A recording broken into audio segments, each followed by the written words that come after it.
gbogbo ọmọ yorùbá ṣe dáadáa lábálé.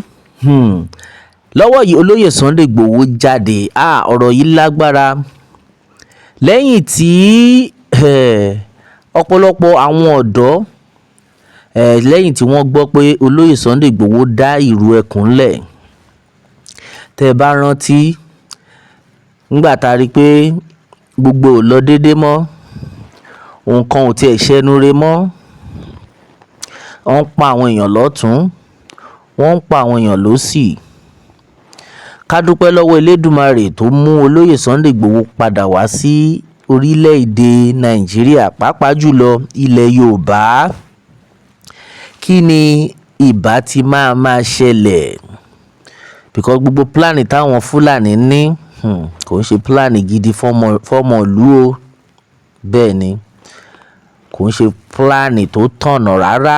Ṣùgbọ́n lọ́wọ́ yìí olóyè Sunday Igboho, lẹ́yìn tí ààrẹ Bọ́lá Ahmed Tinubu tó fún wọn ní go ahead, ẹ lọ dá àwọn ẹgbẹ́ yín lẹ̀, olóyè Sunday Igboho dá ìrù ẹkùn lẹ̀. Now ọ̀pọ̀lọpọ̀ àwọn ọ̀dọ́ ni wọ́n ti ń nawọ́ jáde pé ẹ wo, a fẹ́ join, a fẹ́ gba ilẹ̀ bàbá wa, wọ́n làwọn fẹ́ join ìrù ẹkùn. Meanwhile, ìrù ẹkùn tẹ́ rí yìí tí olóyè Sunday Igboho dálẹ̀, ó gbọ́dọ̀ dálẹ̀ o.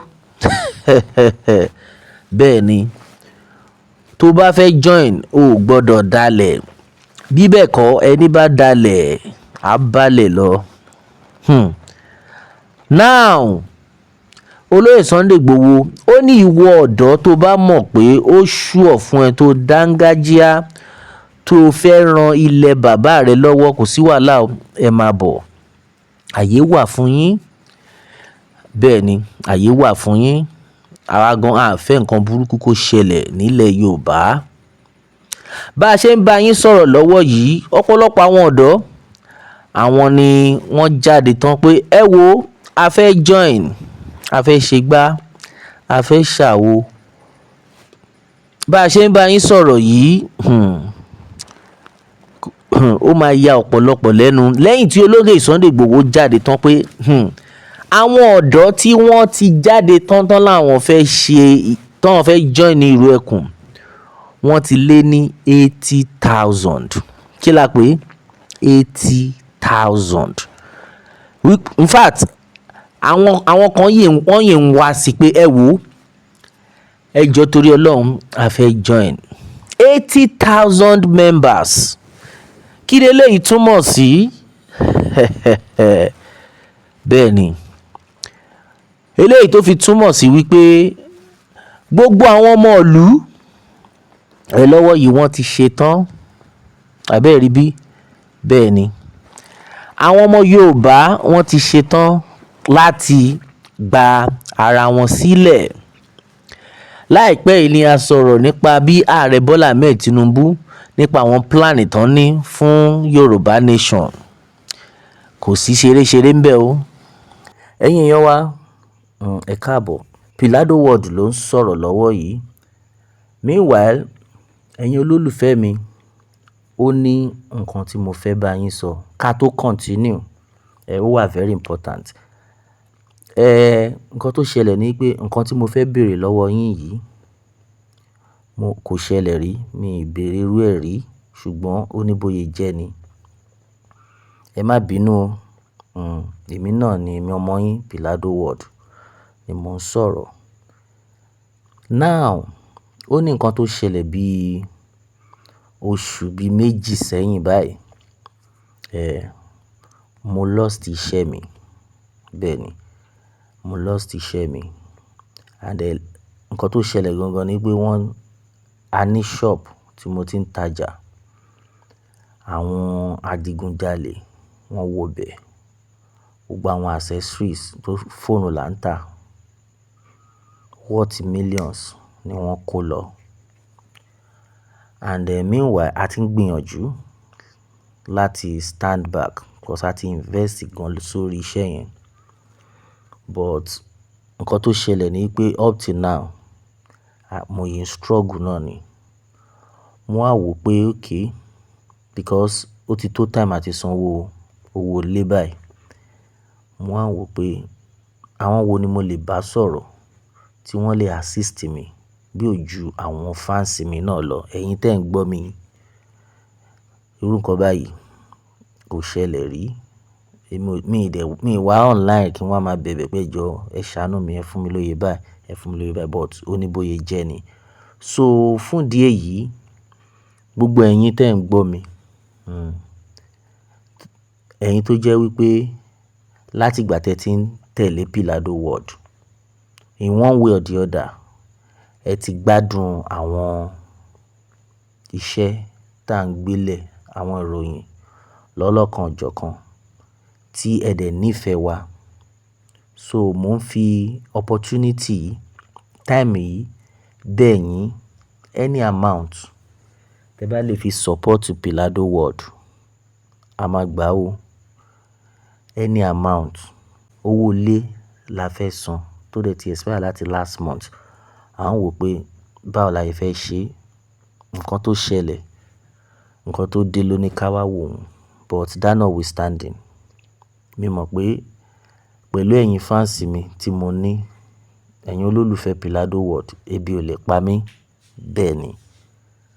Fún ìdí èyí, màá fi account number mi lẹ̀. Any amount tẹ́ bá lè fi support Pilado World, I will appreciate. Bẹ́ẹ̀ ni. 1,000, 2,000, any amount. Oye tá ń wá about 600,000 naira. Fún àwọn kan, owó yẹn ó kéré gan. Fún àwọn kan kẹ̀dẹ̀rẹ̀, owó yẹn pọ̀.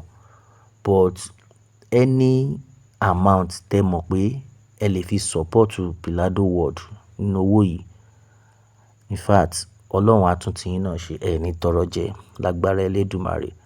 Bẹ́ẹ̀ ni, nǹkan tí mo ní kí n jẹ́ kí ẹ mọ̀ nìyẹn. Tẹ́ bá dẹ̀ wo screen nísìnyí, account number mi, òun lẹ̀ ń rí yẹn. Tẹ́ bá ti rí orúkọ yẹn, Wilson, èmi náà ni. Bẹ́ẹ̀ ni. A dúpẹ́ o. Ẹ kú ìfẹ́ wa. Meanwhile, gẹ́gẹ́ bí ìròyìn náà ti ṣe ń lọ. Now, Yorùbá Nation máa dúró láìpẹ́. A ti sọ ó pẹ̀lú ohun tí ó fà á tí àwọn agbésùnmọ̀mí, àwọn Fúlàní, tí wọ́n fi fẹ́ gba gbogbo ilẹ̀ Yorùbá. Ṣùgbọ́n Elédùmarè ò ní gbà fún wọn. Bẹ́ẹ̀ ni. Elédùmarè ò ní gbà fún wọn. Lọ́wọ́ yìí, bá a ṣe ń bá yín sọ̀rọ̀, olóyè Sunday Igboho wọ́n fi ẹ̀hónú hàn sí gbogbo àwọn ọ̀dọ́ ilẹ̀ Yorùbá tí wọ́n jáde tán, tí wọ́n ní pé lọ́wọ́ yìí, pé ó tó gẹ́, pé gbogbo bí àwọn Fúlàní bí wọ́n ṣe ń jí wa gbé, tí wọ́n ṣe ń pa àwọn èèyàn wa, ó tó gẹ́. A ò fẹ́rú ẹ̀ mọ́. Ká dúpẹ́ lọ́wọ́ Ààrẹ Bọ́lá Ahmed Tinubu, tí wọ́n fọwọ́ sí. Ilẹ̀ Yorùbá tí àwọn ọ̀pọ̀lọpọ̀ tí wọ́n rí bí ọdún kan sẹ́yìn, ọdún méjì sẹ́yìn, ọdún mẹ́ta sẹ́yìn sígbà tá a wà, ilẹ̀ Yorùbá ò ń ṣe ilẹ̀ tí àwọn Fúlàní tọ́kàn lè tẹ́rí sí, táwọn ẹni bí kan lè tẹ́rí sí. Ìyàtọ̀ ti wà. A mọ̀ pé àwọn ọmọ Yorùbá kankan náà wọ́n ti ń gbàbọ̀dè, ṣùgbọ́n láìpẹ́ láì jìnnà gbogbo wọn máa bálẹ̀ lọ́sẹ̀. Bẹ́ẹ̀ ni. A ti ń rí oríṣiríṣi àwọn ọmọ Yorùbá kankan tó jẹ́ pé wọ́n ń bá àwọn Fúlàní tó ń bá wọn ṣiṣẹ́ nítorí owó, tí wọ́n ń fún àwọn èèyàn ní information, nítorí owó. Ṣùgbọ́n bá a ṣe ń bá yín sọ̀rọ̀ yìí, Elédùmarè ò gbà fún wọn. Bẹ́ẹ̀ ni. Elédùmarè ò ní gbà fún wọn mọ́ because gbogbo wọn sìn wọ́n ti ń jẹ tán lẹ́yọ kọ̀ọ̀kan. Ká dúpẹ́ lọ́wọ́ àwọn tí wọ́n fara wọn jì pé ẹ wo, a fẹ́ tún ìlú baba wa ṣe. A fẹ́ ṣiṣẹ́ pẹ̀lú ìró ẹkùn. A fẹ́ ṣiṣẹ́ pẹ̀lú olóyè Sunday Igboho. Now, 80,000. Ṣé àwọn ọmọdé lẹ pè wọ́n ni? Nọ́mbà yẹn kò ń ṣe nọ́mbà ọmọdé o. 80,000 youth. Ẹ̀yin náà wá wò. Àwọn ọ̀dọ́ tí wọ́n wà níbi 80,000 yìí, ká wá pín wọn káàkiri. Ogun State, Lagos State, Ọ̀ṣun State, Ondo State, ká pín wọn dé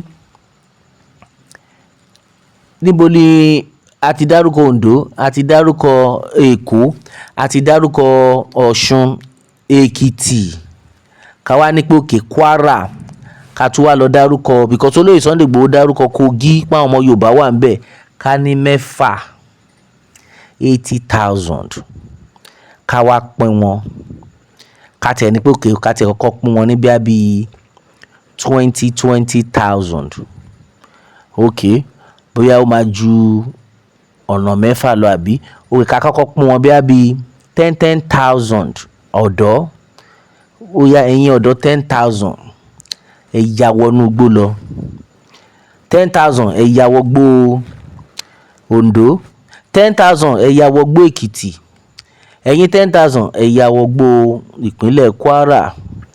Ọlá wípé àwọn ọmọ Yorùbá tòótọ́ wọ́n wà ń bẹ̀ ni o because tá a bá tún wo Kwara ń bẹ̀ yẹn àmọ́ nǹkan tí gómìnà wọn ń sọ tí gómìnà ìlú yẹn tó ń sọ, ṣùgbọ́n ká tiẹ̀ ní pé òkè a tún fẹ́ fi àwọn bíi 10,000 ó yẹ ya wọlé.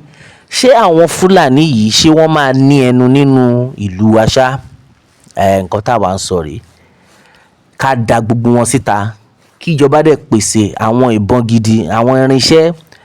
Dó olóyè Sunday Igboho sọ pé àwọn irinṣẹ́ yẹn gangan kò ń ṣe yẹn gangan ní kókó,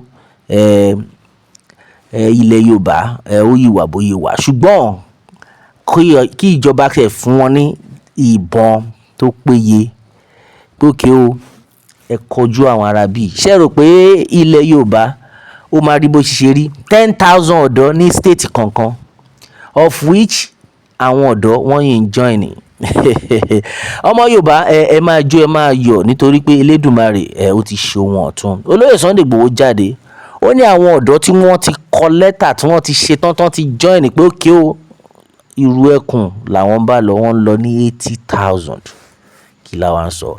Ọmọ Yorùbá nílé lóko níbikíbi tẹ́ bá wà ẹ máa jó ẹ máa yọ̀. Ìròyìn ńlá leléyìí o tí mo ní pé ọ̀pọ̀lọpọ̀ àwọn èèyàn tí wọ́n ti gbọ́ kẹ́ wá máa gbọ́ kẹ́ mọ̀ pé kò sí ṣeré mọ́ nílẹ̀ Yorùbá. A ní rí jù báyìí lọ lórí ẹ̀yin èèyàn wa. A ó máa bẹ ọ̀bẹ níbẹ̀ ṣu àtẹlẹsẹ̀ abẹ̀nàwó. Ẹni tó bá lámábọ̀ là ní dé bá, Elédùà kó bùkún fún orílẹ̀-èdè Yorùbá. Ó dàbọ̀.